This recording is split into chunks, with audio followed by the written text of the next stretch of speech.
Thank you so much for joining me today. I have with me a longtime friend of mine, ARIEL RIESENBACH. ARIEL is a paramedic based out of a city in Ontario. Unfortunately, we don't want to get too much more specific than that for reasons of confidentiality. I've known him for a long time, and I'm happy to introduce him to you guys today. Thank you so much for joining us, ARIEL. Can you give us a bit about what's going on in Ontario right now and in your life and the region as a whole? Sure. Thank you very much, Ari, for having me on your show. I've been a paramedic in Ontario for a little over under 3 years. On the road, we're still experiencing the calm before the storm. A lot of us are having pretty good days where the collective society are sticking up for one another and taking care of one another.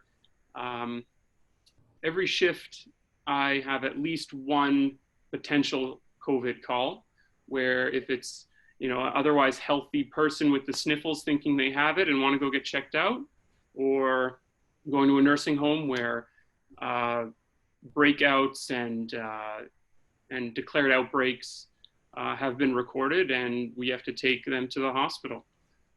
So we see everything and anything in between that. And that's not to say that, heart attacks and strokes and car accidents and violence stops. We go to all of that anyways. Doesn't matter. Has there been a scaling down of those other things? I mean, I've heard that with fewer people out in the streets, the bars being closed, there are fewer violent incidents. Is that something that you found in Ontario? Anecdotally, personally speaking, yes. However, my fear is that stuff is going underreported as a whole. So people may not want to go to the hospital who are having symptoms of a heart attack because they've been instructed, unless your symptoms are severe, to stay at home. So I suspect that heart attacks are occurring at a normal rate, but things like car crashes and drunken violence and assaults and things like that, I've seen a general reduction in my experience. That's not to say that I know the numbers for my whole province or city. Now, in Ontario, with these fewer incidents, and in the U.S., where I live in the United States, one of the things that I'm concerned about is a potential increase of incidents of domestic violence, and not necessarily domestic violence between men and women. It could be domestic violence of roommates. Have you heard of any of those examples coming up where you live? I've been to a few, but no obvious spike in such calls that I've been exposed to, no. Now, one of the things that you are more exposed to is the virus itself, which can make home life much more difficult. How's your wife handling all this? So as a precaution, and we consulted doctors on this, due to the nature of my job, I am exposed to a greater number of people who either have COVID or suspect we have COVID. So she's moved out of the house, out of our condo for the time being, just in case I bring something home and I myself am asymptomatic. Complicates matters is that she's 17 weeks pregnant.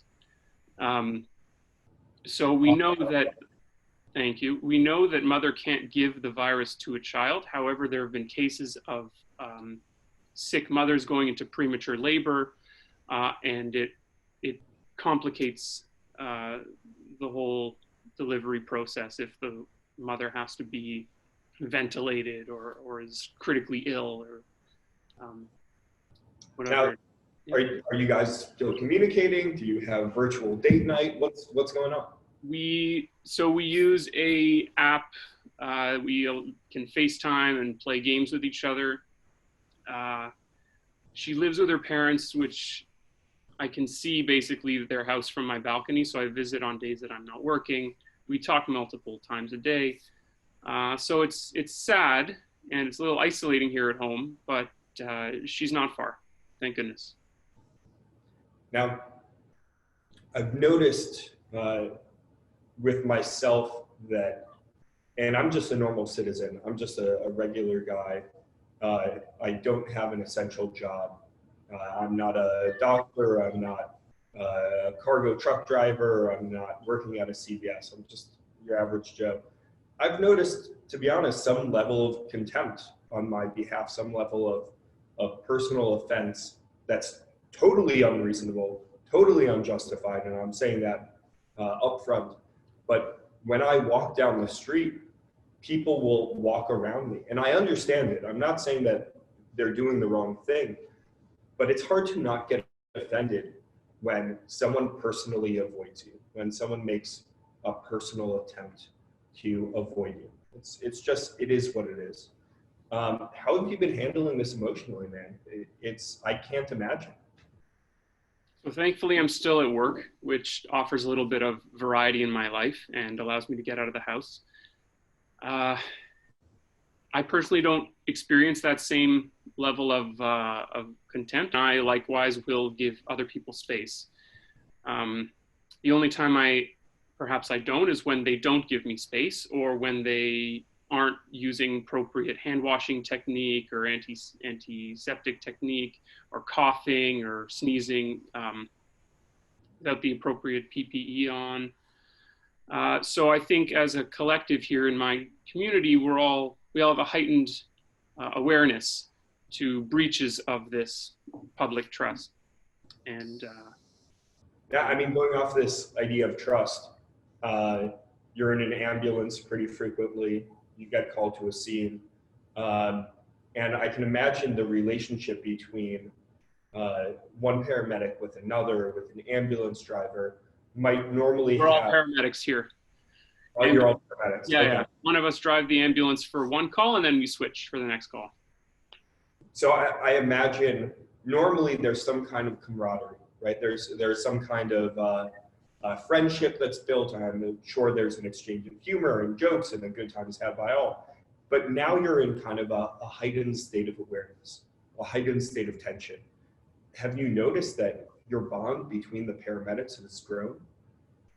Absolutely. I think it's because of the shared struggle, much like what we shared when we were in the Army.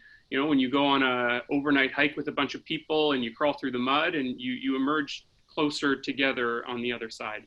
And I think that as soon as this is all over, we're going to be much more united than we already are.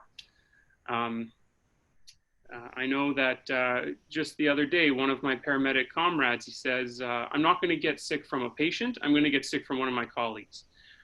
So in a little steel box driving down the road at 60 miles an hour, I'm protected with my PPE from my patient, but my partner is sitting right beside me in the truck.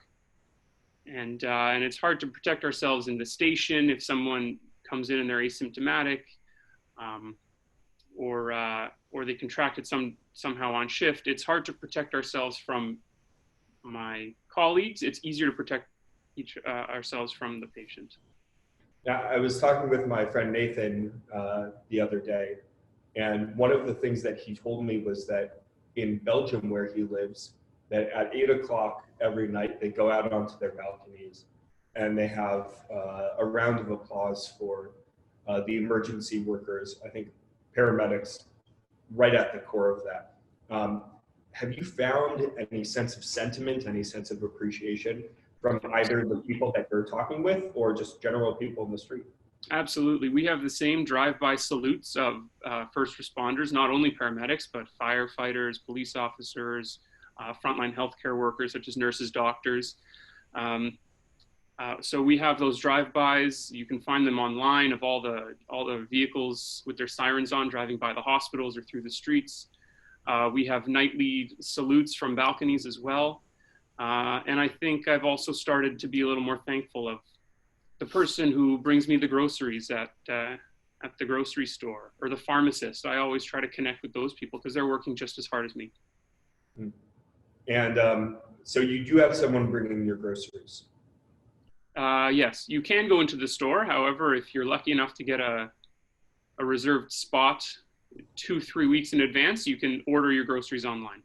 2 or 3 weeks in advance? Wow. talk about meal prepping. That's way ahead of what I'm comfortable with.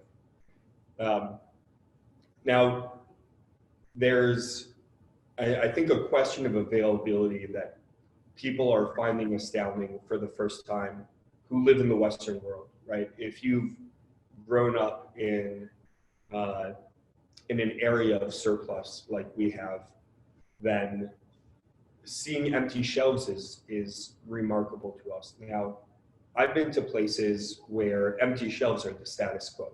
You know, you go into the grocery store, not with a list because you don't know what's there. You just don't know what you're going to make. You know, if they have rice on the shelf, then you're making rice. Is there anything surprising that you found lacking, whether that's in the grocery store or the services that are available throughout the city in which you live? It's a good question. I think it comes down to a sense of control. And I think people are panic buying certain items because they need to exhibit some sort of control over their lives. And this virus has really shown us that we don't have very much control at all. And much like the empty store shelves, you're walking into a grocery store or you're walking out not knowing if you're going to contract the thing, you're going to bring it home to your loved ones, and that creates a lot of tension.